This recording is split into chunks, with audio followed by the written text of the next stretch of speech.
Hello BookTube. Today we're going to do another book comparison, and today we're going to compare The Years of Rice and Salt by Kim Stanley Robinson with Empire of Lies by Raymond Khoury. Now, like in the previous installments of these book comparisons, these books share very similar themes, but also diverge in different ways, are different in other ways, but share very similar themes. Yes. So, both these books are alternate history novels that feature Islam as the dominant culture in the world, as opposed to Western Europe. And so the point and they also feature both of them feature a kind of magic or mysticism about them. And both feature characters using that magic/mysticism to travel over hundreds and hundreds of years. And you can see how society evolved from these points of departure. Now, these books are very ambitious because they cover hundreds of years and they have elements of the supernatural in them. So they're some of the least plausible alternate histories. And so, yeah, I think that's about it. Oh, yes, and another thing. Both of these books, I guess you can say, are not dystopias, but are illustrations of how the world would be different, but it wouldn't be better or worse. It would just be a trade-off between things like a trade-off of less war, but less personal freedoms as well in these alternate timelines. Less personal liberties, like women's rights, for example. But the trade-off is, of course, these worlds are more unified, and people are less inclined to go to war in these worlds, in these alternate universes of these two books. This theme where Islam is the dominant culture in the world can also be found in other books like Through Darkest Europe by Harry Turtledove. I one time considered making compare that book, Through Darkest Europe, with Empire of Lies, but I'm not going to be getting that book anytime soon for financial reasons. So, I think that's all I can say about, about the similarities between these books. So, let's try to dive into some points of divergence. Oh, here's another thing you can say. I can say that they both have same feature. In North America, there is a pushback against the dominant Islamic culture. In the case of The Years of Rice and Salt, the dominant Islamic and Chinese cultures. So there's a kind of pushback. The Native Americans fight back against the Islamic culture in The Years of Rice and Salt, and Christian refugees from Europe fight back against the Islamic culture in North America in Empire of Lies. So there is a pushback in North America. So I guess that's a shout out to American exceptionalism. Anyway, so I think I've covered all my bases there of what these two books have in common. Let's get into a little bit about the story. So, The Years of Rice and Salt's, the point of departure is 1347. What if instead of 1/3 of Europe was wiped out by the Black Death, the bubonic plague, it was instead 99%? So, imagine a world without Europe, without the European culture. And in this world, after Europe has been depopulated, Islam colonizes, the Islamic civilizations colonize Europe after it's been depopulated by the native Europeans. And so we see a world evolve without Europe. So there are like three dominant cultures in this universe. Um, Indian subcontinent culture, Hindu culture, Chinese culture, and Islamic culture. Um, and of course, Native Americans create their own unique culture and nation in North America. Anyway, the story of this book is like it's divided into like 9 or 10. No, 10 books. Although one of them feels like three in one.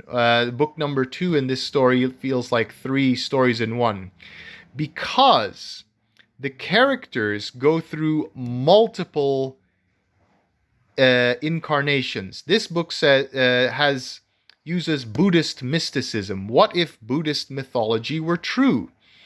What if you're continuously reincarnated until you break the cycle of reincarnation and achieve nirvana? So the characters in this book, you can identify each character from each incarnation by the first letter of their name.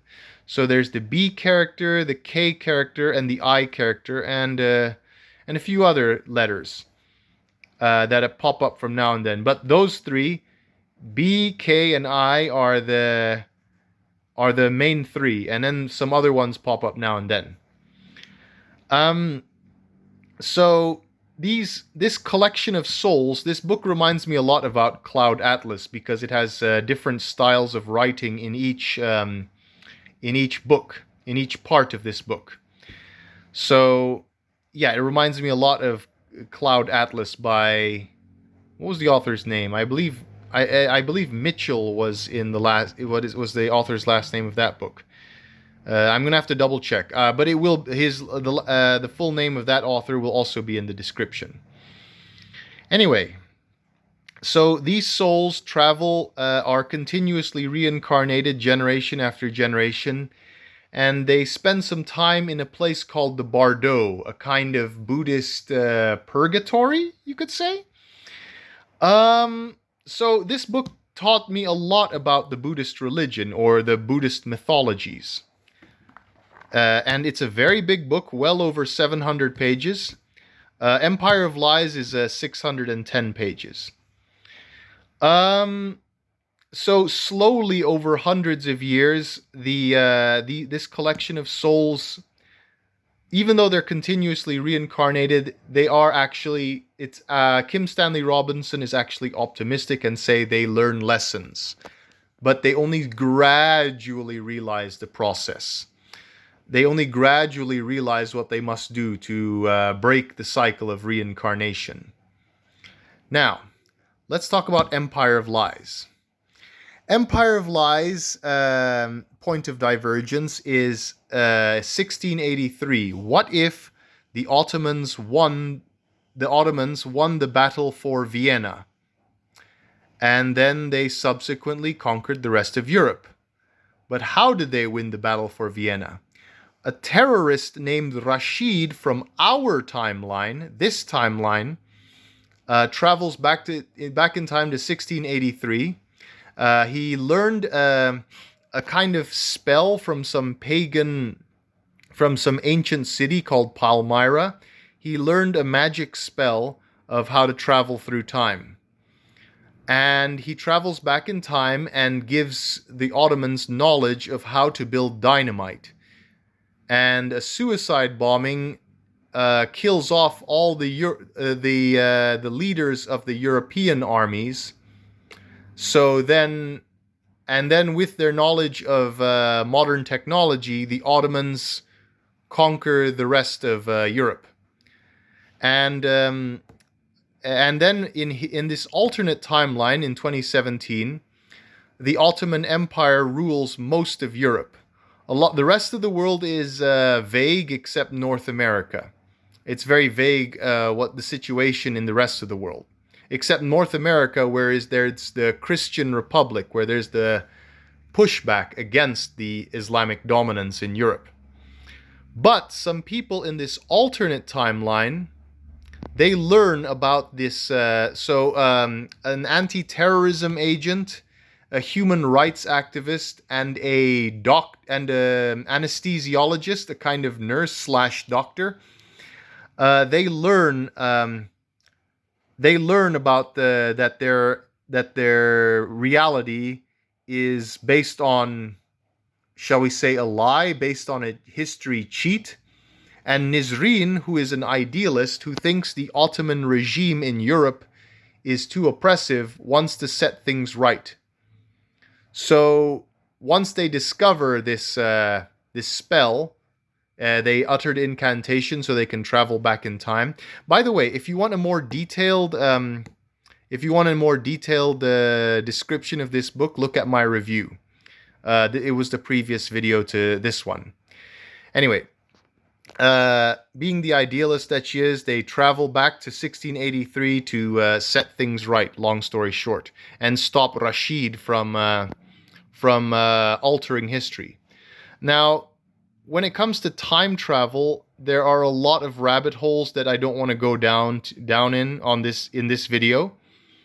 But I will say that if you're from one timeline and then you travel back in time and create an alternate timeline, you will continue to exist. It's the people that you left behind in your timeline that will cease to exist. Because you're only creating an alternate timeline. You were already born or whatever. The only rule is there cannot be two yous at once. But even that's problematic, because what if you travel back in time to just before you were born, and then you're born, and you live long enough to see yourself born? That would be a problem. So like I said, all these time travel plot holes or rabbit holes or whatever you like to call them, and they're not really fully addressed. But the characters ask, well, what about this? Well, what about that? Now, so which one do I prefer? This one is more. This Empire of Lies is more fast-paced, and Empire of Lies is more fast-paced and is still hundreds of years of a timeline, but slightly less of a timeline. The point of departure from real-world history is more recent than than this one. This one takes place well into the future. This one is only the recent past, 2017. The book was published in 2019. So there is less of a timeline to cover, although both books are very well researched. So this has less. Remember, the further along you go down the timeline, the less you can predict. So the shorter the timeline, the more plausible and the more probable certain events will happen. So this one is the less plausible one, and this one's the more plausible one. Although both are very, very weak, because one uses Buddhist mysticism and the other uses time travel. This one uses time travel, this one uses Buddhist mysticism. So both of them have some severe weakness when it comes to plausibility and probability. But I would say this one is more plausible, and this one is more exciting, fast-paced. So I prefer this one. Although the world in the Years of Rice and Salt is still fascinating stuff to read about. So I actually recommend both books. I will actually rank these books in terms of plausibility in my live stream coming on my birthday on the 28th of January.